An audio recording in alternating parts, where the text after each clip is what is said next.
is so cool. I should be able to get it. Yeah, it's there we go. Yeah. Perfect. A lot of force there. Yeah. It's so fun. Yeah. So we have changed a lot of bearings a couple of last weeks in the upstops. I think we changed 9 or something like that just the last week. It happens.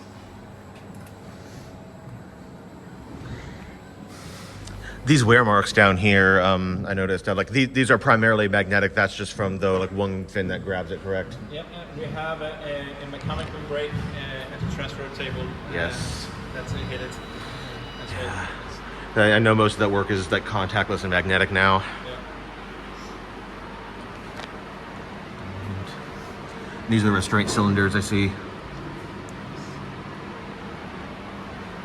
In the first year of operation, we had to change all of the cylinders.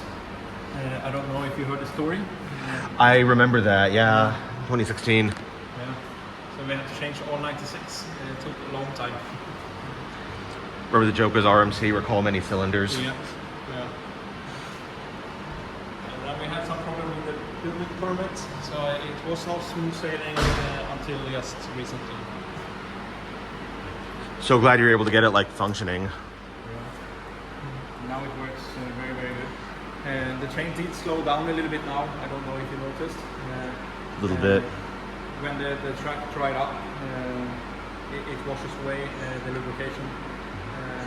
So maybe we have to go out and lubricate it a little bit more. We'll see. Yeah. That's kind of what I thought. Like I get out there, it's like nice and sunny and dry. I'm like, you could have done this before I slipped and stubbed my toe. Yeah.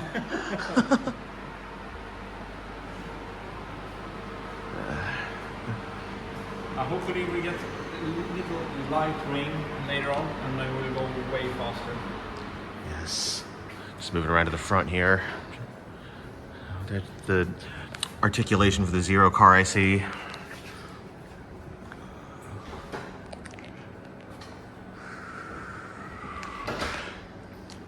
That light, was that ever supposed to be functional? Yes, but it never has. Okay. Man. It would be cool to have it functioning during Halloween when it's completely dark outside. Unfortunately, it never worked. Yeah.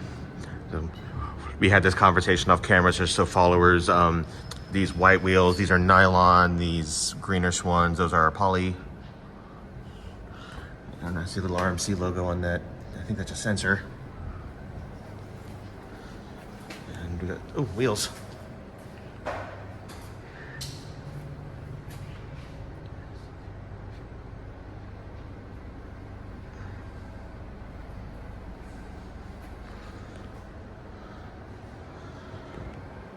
It takes a lot of time.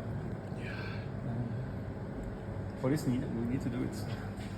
So they just go through, and then like if I was checking this wheel, I would just spin it like this, and then shake it a little. Yeah. And... Yeah. Exactly. Yeah, and it's supposed to be very, very firm, and it is. And this one is actually the boogie. This one is nothing. But we're gonna do it a little bit more thoroughly later on today, and also clean up everything. One time I heard Steel Vengeance blow a wheel, like it was like blow a bearing. It was like sounded like nails on a chalkboard coming back into the station. Okay, really? Yeah. It hasn't happened here. We have had loads of bearings breaking, so they would stay inside the wheel. It would be a terrible rattling, but we changed the wheel, we changed the bearing, and it's absolutely fine.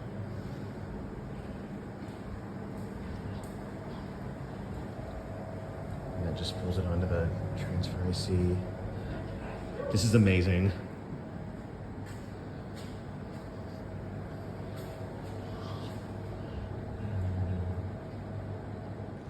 So yeah, like one question I did have about that is, you've probably heard, like lightning rod back at home, they had to switch out a lot of the topper track, and like Outlaw Run, they're in the talks about doing the same. And I didn't get it righted earlier this year, but I did hear it was very rough. So like, what do you think you were doing here at Wildfire that's allowed it to stay successful? And I have no idea.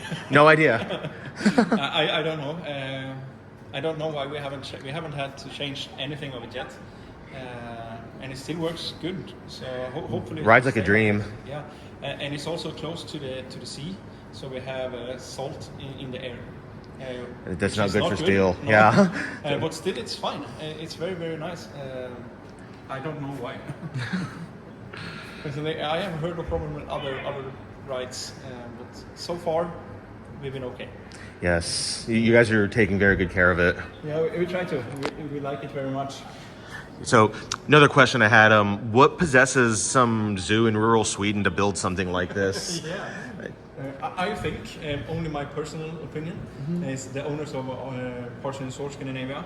They are two very young guys in older bodies with enough money to do what they want, and they wanted a super coaster. Makes but sense. They couldn't put it in Grönalund because it's too small.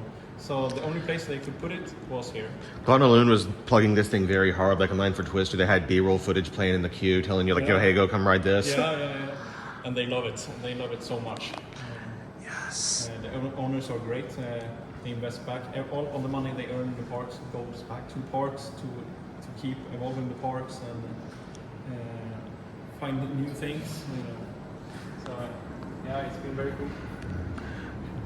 Scrap wood, I see. Yeah, we actually use it in the yearly maintenance when we disassemble the train to pull it. I don't know the name in English, but we put it inside to have it resting on the wood. Oh yeah, we actually have a whole shelf full of like just random like wooden odds and ends at work that we do pretty much the same thing. Like you grind something, just put your hand down and. Yeah. We have also steel. What is the name in English? Steel pieces that we have constructed that will help the train stay by where it's supposed to be and so on. Like stopper blocks. Yeah. And structures that we can put in like these to keep it where it's supposed to be and so on. I don't do the yearly maintenance. I'm not sure exactly where all of it is going. Every year we take down two carriages down to the bare chassis, do NDT testing, and inspect everything and change all wear and tear parts. Very important. And it takes a long time, so we start right after Halloween stops. We start to disassemble the train, and they are just finished in time to opening. So it takes 2-3 months, something like that.